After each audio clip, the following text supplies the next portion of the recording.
Hi everyone! Good evening! I'm back! It's your Mama Sam para sa ating chika update ngayong gabi. Oh my gosh! This is it guys! Pag-uusapan natin ngayon, pambato natin sa Miss World, pasok sa banga. Yan ang tatalakayin natin ngayon. But before anything else, hello Philippines and hello beautiful people! Mabuhay! Kamusta kayong lahat? Sana lahat po kayo ay okay at safe ngayong araw na ito. At syempre sa lahat naman ng mga bago nating subscribers dyan, hello po sa inyo lahat. Maraming salamat guys sa pag-subscribe ninyo syempre dito sa channel ko. At syempre sa lahat naman ng makasolid na makamamasab dyan na laging tumututok dito araw-araw, lagi-lagi. Maraming salamat guys sa inyong lahat. So pag-usapan natin ngayon yung head-to-head challenge na ipinakitang performance ni Asia Rose Simpson. Ano ba ang reaction ko dyan? Ang reaction ko dyan ay, oh my God, nakakaloka, overwhelmed talaga ang nararamdaman ko ngayon sa galing na pinakita ni Asia Rose Simpson. Sa totoo lang, yung first round ng kanyang head-to-head challenge, ayun na nga. So, syempre, inabangan natin to, di ba? Nung Sunday pa natin to inaabangan. So, finally, ayun na. Naganap na siya kanina. Tapos, ayun nga, natuwa ako kasi yung pinanood ko yung first round niya. Oh my gosh, ang ganda ng kwento. Ang ganda ng boses. Ang ganda magsalita. Ang galing ng, alam mo yon, para siyang hindi 18 years old sa totoo lang. Sa edad niyang ganon, grabe no, parang ramdam mo yung experience niya, ramdam mo na maganda yung pagpapalaki sa kanya, tapos yung kwento niya, grabe.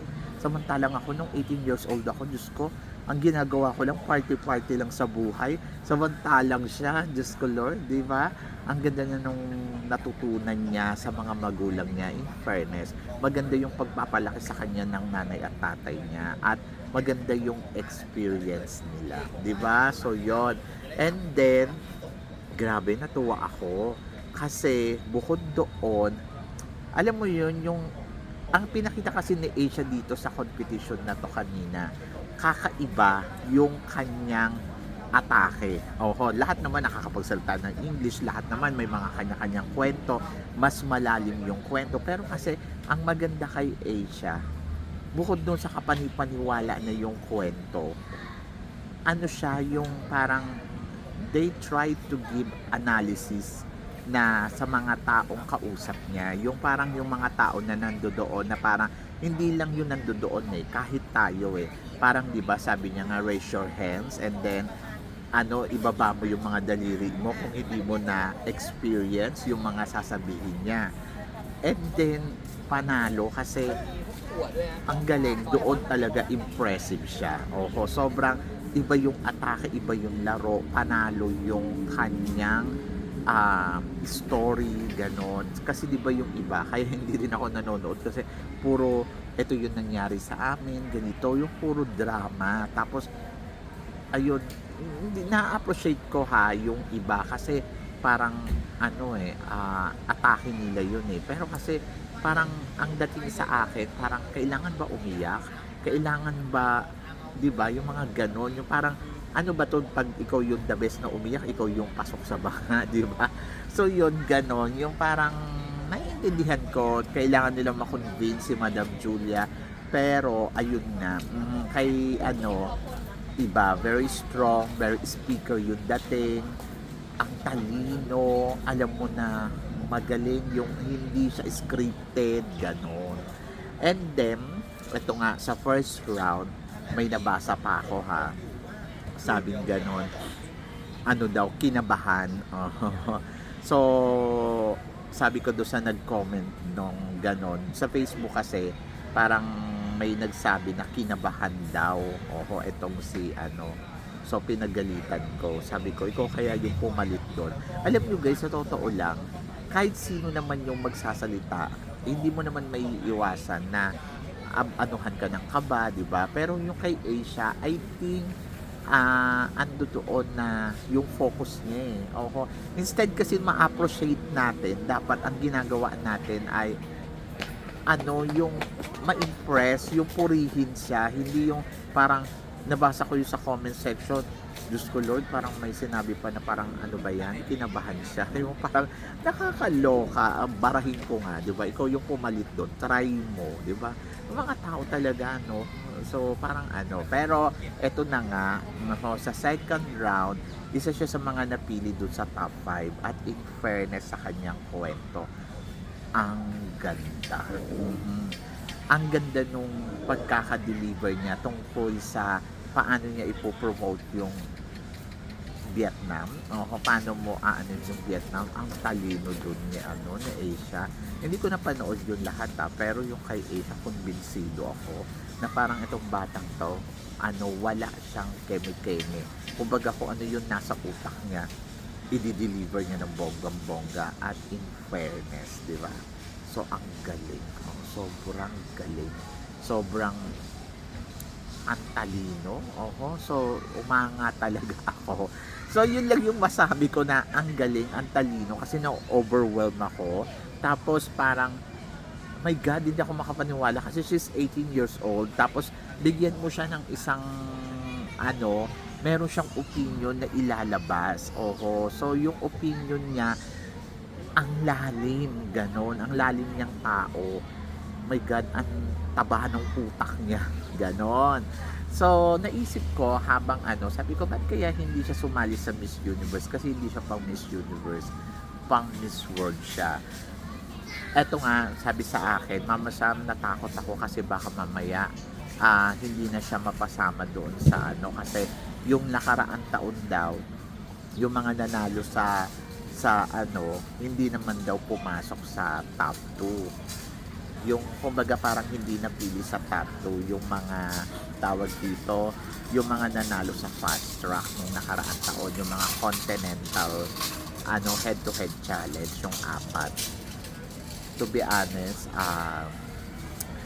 ayokong isipin na ganun kasi yung quality kasi ni sa totoo lang ni Asia, masasabi ko pang Miss World talaga, sobra. Yes, yung nakaraang taon hindi pumasok yung 4 na continent, hindi na sila umabot sa dulo. Hindi ko alam kung mayroon bang nakarating sa runners up or may nakarating ba doon sa 4 na yon, pero yes, hindi sila umabot. Yung sa Asia, sino ba, si Turkey ang nanalo, pero hindi na nakarating si Turkey sa top 2. Kasi meron naman kasing ginaganap pang closed door interview. May closed door interview pa sila. Ito kasi fast track challenge lang na pwede silang makarating sa semifinals. And then noon, nakarating sila sa semifinals ng pero pagdating kasi doon sa iba pang aspeto ng pageant at saka sa closed door interview, doon nagkaroon ng desisyon talaga yung mga hurado na sino ba yung paaabutin sa dulo. And then, depende pa yan. Pero kasi ngayon, sa ipinapakita ni Asia, mas kampante ako na kung paano niya i-deliver yung kanyang laban sa Miss World. Kumbaga parang may tiwala ako sa kanya. At yes, malakas si Asia, pero nandoon ako sa part na yung sinasabi ng kanina sa akin ni na parang ay Mama Sam, nakakatakot, baka hindi siya umabot sa dulo kasi noon last year daw yung mga continental queen na nanalo daw dyan sa head to head challenge, hindi na daw pinaabot sa dulo. Kung sino kasi yung nakikita ni Madam Julia na pwedeng manalo ng Miss World, ayun kasi yung mananalo. Pero kasi sa akin kasi, dito kasi sa Miss World na to, depende sa galing talaga ng candidates, kung sino talaga yung napupusuan. And I think ang napupusuan ni Madam Julia ay si Philippines. So, diba? So, bahala kayo dyan. Ayokong isipin na ganon. Pero, tingnan natin yung magiging resulta ng Miss World. Basta ako, may tiwala talaga ako kay Asia. At alam mo yun, pangahawakan ko yung maliit na tiwala na yun, di ba? So, kahit pa sabihin ninyo na Mama Sam, delikado, wag kasi kayong mag-isip ng negatibo. Just let's celebrate and enjoy yung pagkakapasok niya. At ayun na nga, si Asia na nga ang napili ng siya yung napili sa head-to-head challenge continental IC Philippines. O, diba? So, yun. So, Iba naman na yung format ngayon. Huwag nyo nang pag-iisipin yun. Kasi ako, sa totoo lang ha, ako ang tansya ko dito.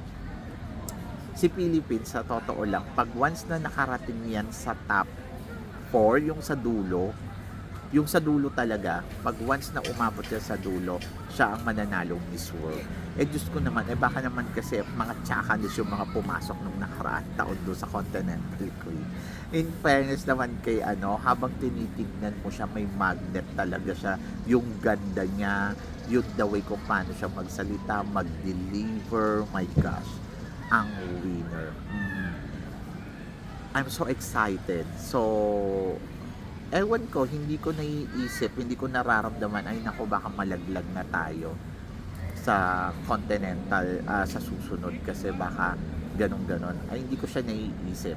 Ang naiisip ko parang lalo pang lumakas si Philippines at lalo pang humabog, di ba? So yun, saka iba na nga yung ngayon, iba na yung tawag dito, iba na yung nila format. So binago na nila yung format kaya mas malaki na yung tiwala ko na parang okay, kaya to. So yun. Sa ngayon mas parang kampante ako na ay kaya to ni Asia. Mas yung ko sa kanya. Mas tiwala ako sa galaw niya ngayon. Mas parang lalo ako na-convince na my gosh, Philippines ang magiging next Miss World. Yung gano'n. Kasi habang pinapanood mo siya, hindi lang siya yung basta-basta nagkukwento ng kwento eh. Hindi yun eh. Meron akong kasi di ba kadalasan sa mga girls, meron silang story. Si Asia kasi, sabi ko nga sa inyo, iba yung atake niya. Tapos yung atake niya, alam mo yun, yung ang ganda ng pagkaka-deliver. Alam mo na marunong siya. Speaker si Asia. So, parang feeling ko, kung ang hinahanap ng Miss World ay speaker, beauty with the purpose, I think si Asia to. Sabi ganun, Mama Sam, si Indonesia nga pasok sa lahat ng activities nila nung nakaraan taon, pero hindi daw umabot sa dulo. Si Indonesia yun. Iba naman si Philippines. So, I think nararamdaman ko, guys, pwede ba, huwag nyo nga basagin yung trip ko. Ang nararamdaman ko ngayon, si Asia ang susunod na magiging Miss World. So, kanina, after ko siyang mapanood, my gosh, nangingilabot ako habang pinapanood ko siya. Sabi ko, eto na yung susunod na Miss World. Sa totoo lang, yes, yung iba parang kung dadaanin natin sa ganda, ang worry ko na lang dyan, she's 18 years old. Para bang bata pa. 19 na siya, di ba? 19. Pero kasi di ba may nanalo na rin naman na 18 years old na Miss World, si Puerto Rico. So ako parang feeling ko, hindi kasi siya basta magaling siya, sobra. Mas magaling pa siya kay Catriona Gray sa the way kung paano magsalita. Sa totoo lang, iba yung atake niya, iba yung deliver, ganon. So parang feeling ko, siya to. Siya na yung susunod na magiging Miss World, ganon. So kanina habang pinapanood ko, mas na-convince ako, I think siya ang next Miss World. Yun. Tapos biglang may nag-message sa akin, natatakot ako kasi baka si Asia hindi na pumasok sa ganon. Ano ba, instead na maging positibo ka, ayun na lang yung gawin mo, maging positive ka, ganon, di ba? Kaysa mag-isip ka pa ng kung ano-ano dyan. So, laban yan, kaya yan ni Asia. Magtiwala tayo sa kanya, lalo na ngayon, mas naramdaman ko, okay, total package talaga si Asia, bukod doon sa talented na, ay nako, magaling pa. Ang lakas ni Asia, sobra. So ngayon, bahala na kayo kung ano yung iisipin nyo sa kanya. Kung hindi kayo kumbinsido, ewan ko na lang sa inyo. Basta ako, kumbinsido ako na siya ang susunod na Miss World ng ating bansa. So yun nun, kuha yan ni Asia. Diyos ko, kanina, parang duda ka pa ba? Kasi nga, iba nga siya the way kung paano magsalita. Very spoke well person. So, napaka-impressive. Napaka-talinong bata. So yon. And then, yes, kung bibit-bitin siya ni Madam Julia kahit saan, pwede. Ganon. So, yon. So, I think siya to. Charot. Ewan ko sa inyo. So, kayo guys, ano guys ang masasabi ninyo dito sa pinag-uusapan natin ngayon? Ano naman ang reaction ninyo habang pinapanood ninyo si Asia? Na-impress din ba kayo? So, please comment below para at least malaman ko naman kung ano naman ang chika mo dito sa mga tinatalakay natin. Syempre, maraming salamat po sa inyong lahat, sa love and support, sa mga hindi pa nakaka-follow at nakaka-subscribe. Baka naman, please don't forget to click like and subscribe my channel at i-click nyo na rin po ang notification bell to more updated syempre sa aking mga chika. Sabi nyo ganon, always keep smiling and laban lang. So guys, hanggang dito na lang, hanggang sa muli nating chikahan. See you tomorrow. Thank you guys.